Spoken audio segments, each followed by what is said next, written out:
All right, welcome back to the podcast. My name is Wim Kerkhoff, founder of TopLeft and a couple of other MSPs, and I have James Davis again with me from C-Level Operations, PAX 8 in APAC, and continuing our series on project management. So welcome back, James. Thanks for having me, Wim. It's been lots of fun, and I look forward to this session today. Let's dive in. Yeah. So my pleasure. And so something we haven't really talked on yet is roles in a project team. My teams are mostly smaller. Like we do have project management going on, of course, but you've worked with a lot of MSPs and in MSPs, I guess. And what works, what doesn't for roles? I guess it maybe depends on the size of the MSP, but who's the best project manager? What does it look for?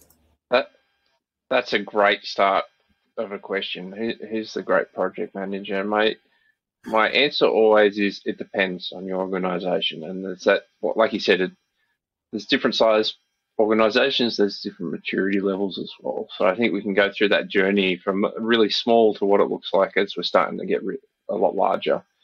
So when we first start, we've mentioned this before in previous episodes, we often dump our most experienced tech in the project manager. And we've both made comments around it very rarely works well. It's a lot of the times to start out with, it's good enough. It's better than the owner running with all the projects and managing it. So we've already improved. But there's a limit to where we're going to go if they're not actually wanting to do the project management component. Because they're a tech at heart a lot of the time. They want to do the technical part. They want to execute. And to be a good project manager, project coordinator, we'll talk about the roles as we go through, they're not looking at the overall delivery, the scheduling, the profitability, all of those kinds of components. They're really just getting in and getting it done. And that is good enough a lot of the time to start out with. If you're like a 5-person MSP, just to hand it off from the owner, when things aren't that structured, and throwing in that tech that's capable of problem solving and just getting the job done so the client's happy, that's a win. But what happens is when you start getting more sales and the projects are coming in more consistently, that stops working because you start piling up multiple projects on the go. That effectiveness of that type of person without the structured way of thinking and often not having any type of methodology in their head, they're just trying to muscle and feel their way through. As soon as you have 3 or 4 projects on the go, you're going to miss things. You're going to let things start slipping. It gets too hard. Often these sort of engineers aren't necessarily that great with clients like we think they are, but when we start seeing like people that are really good with clients, there's that big difference. So when it starts getting awkward and we get behind, we get in that spiral again. We're basically back to where we were when the owner was doing it and we're getting too busy to execute it properly. So that's when we got to start looking at that next step.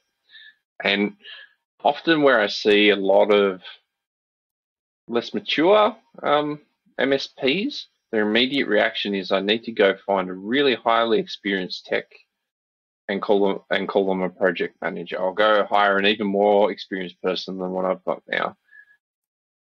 And they just don't exist for that size of MSP. There's lots of very highly experienced, very highly capable technical project managers that work in like big corporates and stuff. They don't translate down into this smaller space because there's a lot more bureaucracy, there's a lot more maturity. And often we don't need that level in the types of projects we're doing. So we're either going to get someone that has done projects in that big corporate space and wants to be a project manager, and that we're sort of giving them that opportunity to take that role and run with it. But most often those kinds of people aren't capable of creating the structure because they've already worked in a fully mature environment. So you're throwing them into a chaotic environment and expecting them to solve all those problems. But you're explaining exactly what I did 10 years ago. I hired this, I'm like, PM's a mess, projects are a mess.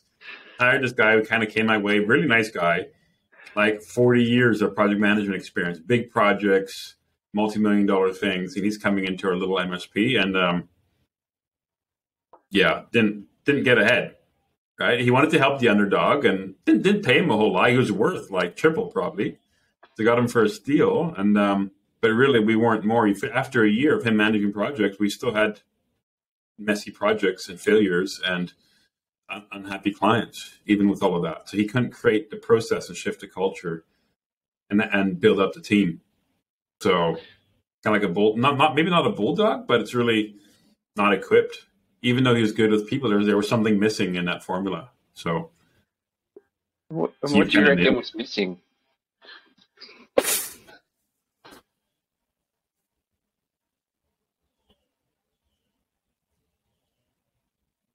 I think he ended up kind of too much telling people what to do and how he's done it and how he's done, bragging about what he's done in the past and not really listening and say, what is the most effective? What's the smallest thing that could work here so we can make this flow better? What has to be solved? To end up being abrasive, blaming me for a lot of things. This is the way he interacted with me, the clients, the techs. Wasn't worked out.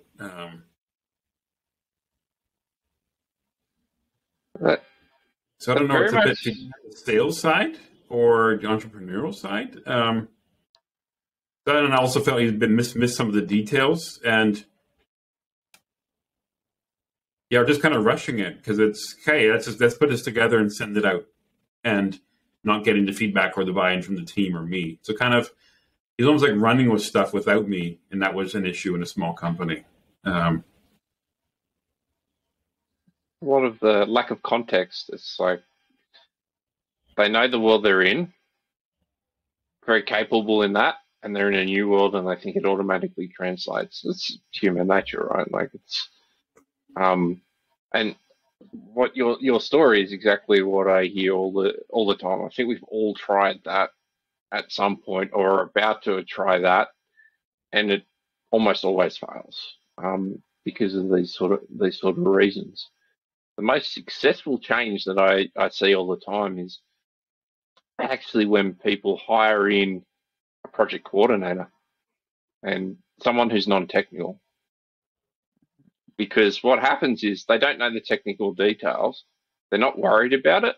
So they come from in a lot different experience level and a lot different perspective.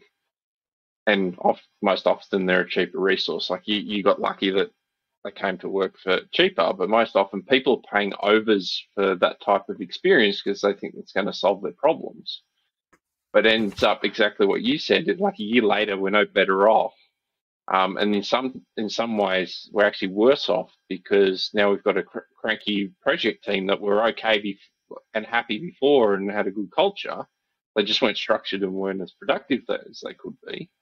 But now we've got people that are good employees that we want to keep, and we've got have this toxic element, which often isn't toxic maliciously and on purpose. It's just not a right fit for the company maturity and culture. It's a different world. So what I've seen is people coming in as a project coordinator, more reasonably priced, not technical, and being able to buddy up with that sort of senior technician that was then able to have someone that's focused on the clients, the organization, coordination of everything, and they're very good at it. And that frees up that really good technical person to go back to what they're good at and happy, and we getting productive work out of the projects. But then we're also building that structure so it's going to become repeatable as well. And those sort of project coordinator resources are actually pretty easy to find because there's so many equivalent industries that are used to high stress, organized planning. Even if they don't know project methodology, people that have come from like event planning, high stress, there's certain things that need to happen at certain times. They're used to coordinating different people. They come in quite well. People from the building industry, it's the same, like working with multiple different trades, timelines, roadblocks that come up because of weather and things like that, that again slot into this equivalency as long as we give them some support and understanding of what's going on. That really unlocks a lot of potential, because we don't often need really rigorous high-level project management methodology. We've spoken through the series around, like, a lot of the time projects are fairly small. They're either going to be repeatable, that we should be able to make cookie cutter, or they're going to be a bit more agile and you put some simple things around fortnightly scrums or something and interactions with clients and manage it that way.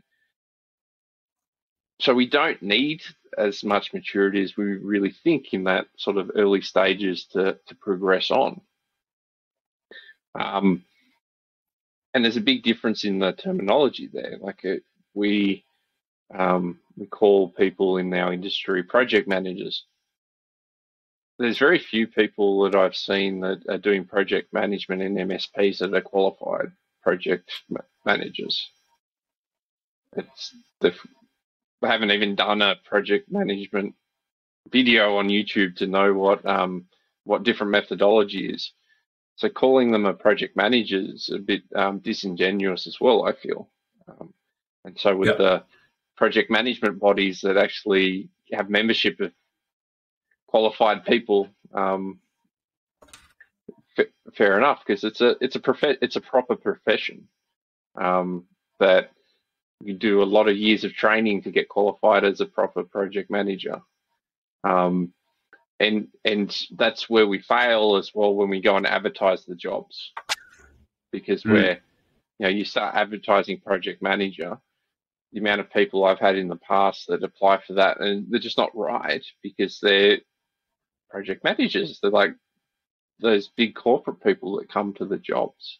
So when we break it down a bit, project coordinators often end up being a lot more realistic to what the majority of MSPs need to a much larger size and much larger size of projects and complexities.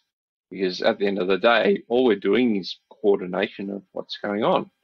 We're coordinating the internal resources to do the work. We're coordinating the schedules. We're coordinating with external parties like the clients, the third-party vendors, anyone else.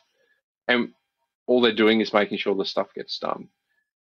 It's very rare that we're needing to do the full-on real project planning and real project management at that level. So that sort of terminology makes a huge difference. And I've seen a lot of businesses get stuck from this, where they've put their senior tech in as the project manager now, and when they want to bring somebody else in, like how do we distinguish a proper project manager above them? How do we set out who's the manager of the department? Because we basically put them up the top straight away. So all of a sudden they're a bit more ego-driven, which a lot of the sort of senior engineers that want to be that project people in the first place are a bit more driven. We back ourselves into a corner when we do it, where a lot of the time those guys are what I'd call the lead project tech or lead project engineer, because that's what they are. They're just the leader, technical leader of delivering the projects. And it sounds like a lot of semantics, but it's actually quite important to create this clarity to understand the expectations of what goes into them, and then what resources we need as we grow. And like I said, so we're not backing ourselves into a corner. Well, the tech's called a project manager, so I can't call anyone else that. So I have to make a higher level title name to make them above this person. Like, it gets a bit ridiculous, I find, in MSPs. Well, the titles are fascinating. Yeah, manager, director, VP. all those things. Yeah, we've gone through a few of those. Yeah, realigning them. What's probably the next iteration? So we've got a lead project engineer, we've got a project coordinator at that point. A lot of the times, MSPs can get away with just having those two resources till, depending on that specific volume in projects, but the average MSP, they can get away with that sort of little team till probably 4 or 5 million revenue. Easy. I believe you can easily do that. And then with nowadays, a lot of MSPs are doing the pod concept. So then you just duplicate that structure. Yep. Right. Yeah. And each pod has its own salesperson or account manager to support them on that side. And you may not need somebody with a high level of like a real project manager based on what you shared there. Yeah, I hadn't looked at that way, that you can give them the PM title, but really they're a project coordinator. They're supporting the team. So they're subordinate to really the senior tech and whoever's leading that team. Yeah. And it works really well. Like especially if you get the right personalities together, they flourish and grow together, because you've got the technical person with the non-technical person. If you've got that good technical person that can share and support with the non-technical person with that technical detail and build the trust, and they trust them with the non-technical coordination, they can smash it, because they've got that inbuilt trust, and the strengths from each person complement the weaknesses of the others. And like you said, like that sort of team, you can duplicate that. You can often what happens a lot of the time too is you just have that one lead tech, and then you put some like level 2s or even some level 1s under that lead tech in that pod, because then you've got more cost-effective resources delivering the repeatable things that should be created as processes. So we don't need a lot of senior project people there all the time. And that's like that sort of team. Like I know companies that are like 12, 15 million, they've only got like 5 people in projects. Our coordinator, the senior guy, and a couple of those level 2s. How profitable is that? Obviously, it depends on the project volume, how many projects we're doing, how much revenue we're generating from that. But if you've got that good team that's focused on repeatability and automation, that can scale really, really easily without needing as many people as what we typically think, and not needing as many much higher level resources. And it's only really when you're doing plus 100 mil, plus $1 million projects that you probably need to start looking at that higher level actual project manager. The typical projects that we do in MSPs don't really need it. You don't need to have like the full on project budgeting, project planning, outlining all the stakeholders properly. Like it's all good practice, but like actually writing like a 50-page project plan and then managing it to it, it's not really needed at our level. And we don't charge enough for it to be cost effective either.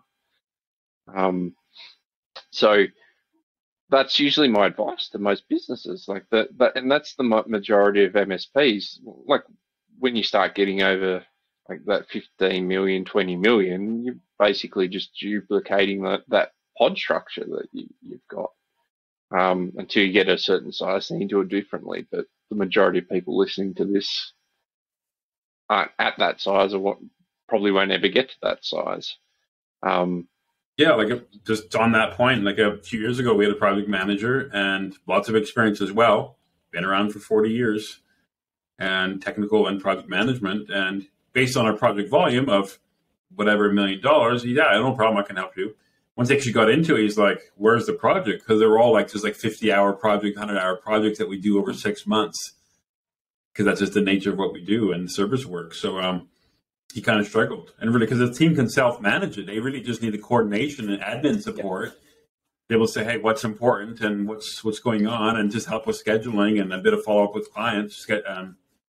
That's coordination, not managing a 5,000 hour project. It's a very different thing. That's a good point. I have a lot of respect for the people that can do those sort of projects that span multiple years, and the amount of hours that go into them, and the different stakeholders. Like that's a real special talent. That's real professional, has been educated in that compared to. I know some of those because like my brother has a construction company. They're doing $100 million projects, so they've got some serious PM talent there, right? They've had a headhunt and build their PM team. Like they've got, I don't know how many dozens of project managers now, but they're real project managers. It's just a different thing. And I think one of the things I'd mention is we're scaling up too. So we usually, when you are going, you can generally make that jump to a project coordinator if you've got, you've got 5 or 6 projects going per month. You can probably justify it right then because you've got that one project engineer, and then you can afford that project coordinator because that's where the usual tipping point is. Because all of a sudden, once that engineer has more than 3 or 4 projects on the go, they're not going to be able to deliver and coordinate at the same time. Yeah. Often the jump to being able to start getting other techs dedicated to that area. A lot of MSPs struggle with that because they don't have the consistency of sales to really warrant to go, I'll put another full-time person in. They might be able to dedicate half, like a half-time resource, and they're like on the fence of what I need to do. So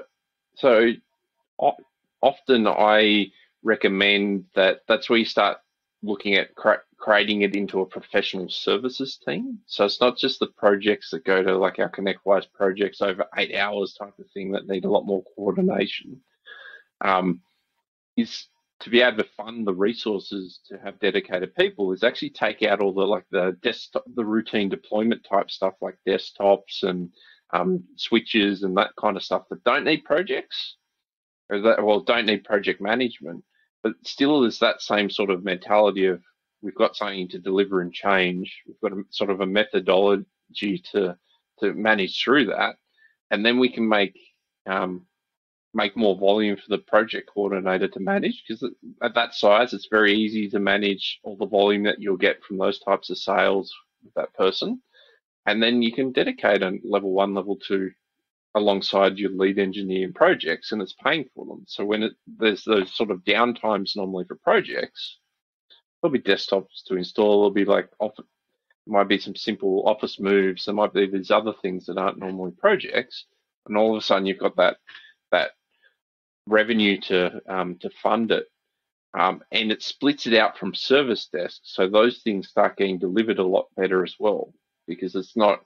Service desk is never built to manage those planned and proactive changes. They're always everyone's geared to it's reactive. Something's broken, we need to fix it, and things like that always sit at the bottom of the priority list. We'll get to that workstation when we can, and 3 weeks later the client's ringing up saying, "Where's my workstation?" And we're carrying the burden of we need to actually deliver it to invoice it and collect our cash. So that's often that sort of logical next step where I point people towards so that they can start getting not only more productive and better experience from the clients, but actually like generating a lot more money and being able to start that sort of specialization a lot better. Yep.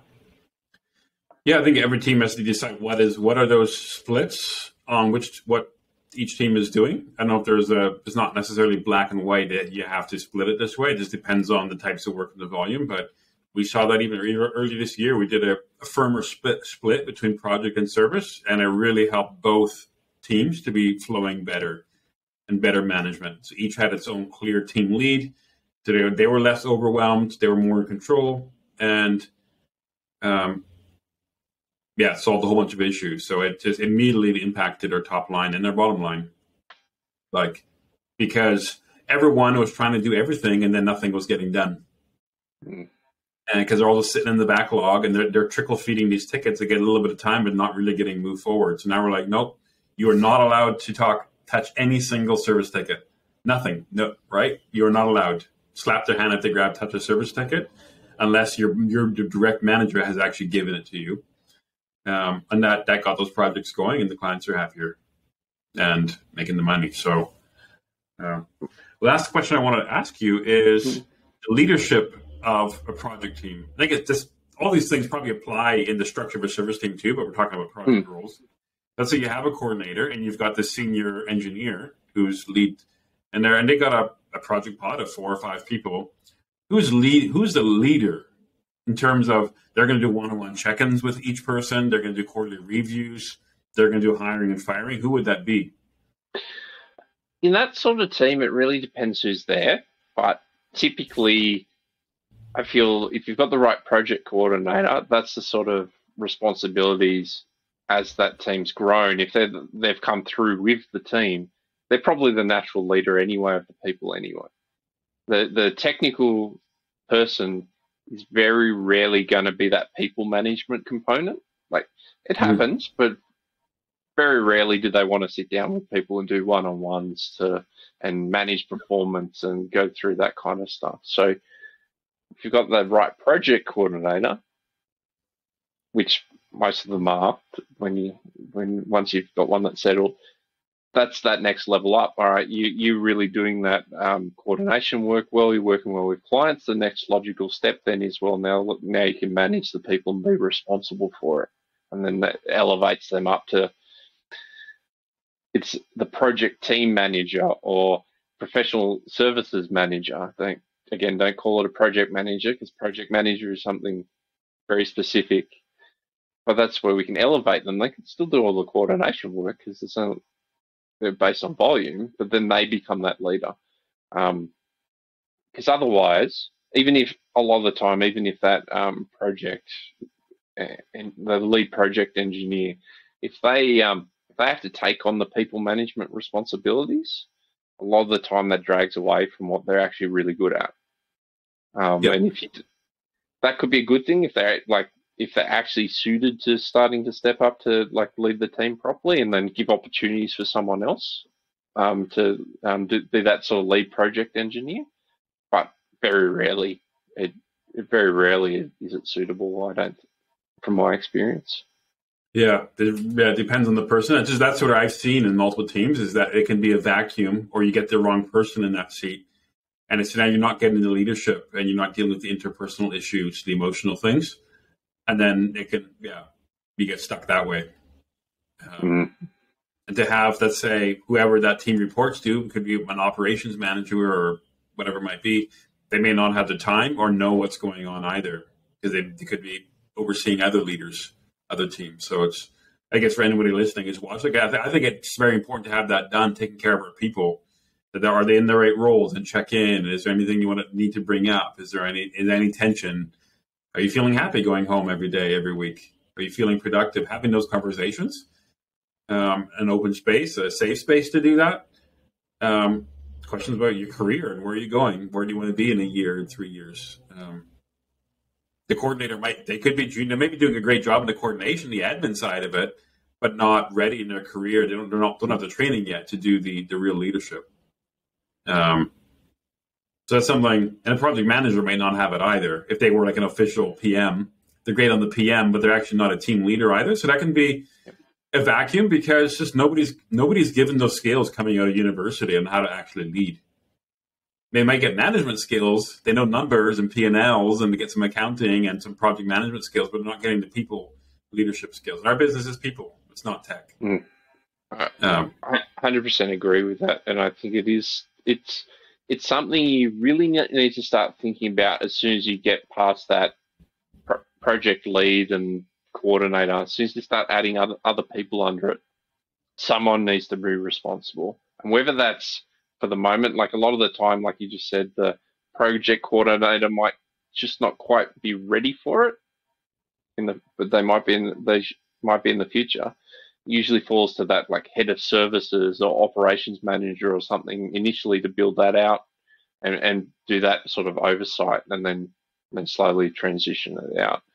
I think at a certain point, there's always going to be that balance of that team that we've built from the lead engineer into that project coordinator. Of, does the project lead report directly to the to that coordinator and they have to do the one-on-ones, or does it just go, there's actually two leaders in that team and they get it above? And often that's what it needs to be, because there's different streams. But it's important to make that clear and accountable fairly early on, to save yourself some problems. Yeah, there's jobs to be done, and sometimes it can be done by one person, and sometimes it takes 2 or 3 people working together. That's where I've come to even just recently, right? Is building up middle management and more levels of management. And you promote people, and you keep going through these. You're hitting your head against these different ceilings along the way, because you're not ready to hire somebody who's been there, done that. So you got to grow your people, and it's just you keep hitting these. I guess inflection point is the word, right? But as you grow, we got to keep having those conversations. So, okay, I think we've covered this rules discussion good. So, but we still got more planned for another episode at least. So, any other closing thoughts on roles? And I think the thing that I'd wrap up in all of this is projects are, if you haven't got good structure in your business and clear accountabilities and responsibilities, actually projects is a very good place to start, because it's usually one of the smaller departments, no matter what we do. And it's one of the departments that need the most structure, because projects are structured delivery. So starting here and really defining those accountabilities and responsibilities, and finding the gaps to start with, and then just running the simple numbers of volume, because projects are very easy. If we're doing X amount of revenue, we should need X amount of people. It's the only variability is if we haven't scoped right or we're not selling enough, but that's not project's problem really. We've just got a delivery. We've got to deliver. So projects is a great place to start to create that clear accountability line, and build the maturity up in the rest of the business from there. Yep. And I guess just to wrap that all up, there's resources available, like coaches like yourself. There's a lot of resources out there to help, training, awareness, tools, all sorts of things, conferences on that. So if you see this need in your company and projects are suffering, then by all means get help. It's going to pay off with profit and growth and success of your team. And if you can just keep one resource, you don't have to replace them. That can save you $50,000 if you look at the cost to replace, and then replacement will cost you more in the hiring and all these things. So keep your people and keep them happy and growing and thriving. And that means a bit of coaching for a few months or years, to equip them. If you promote them into that position and you see the potential, then unlock that and with the right training. So it's a great final thought. Oh, been a lot of fun, Win. Good. Enjoyed it. Yeah, I enjoyed that as well. Learned a few things there on the PM versus the coordinator. So good. Thank you. And I'll see you next time, James.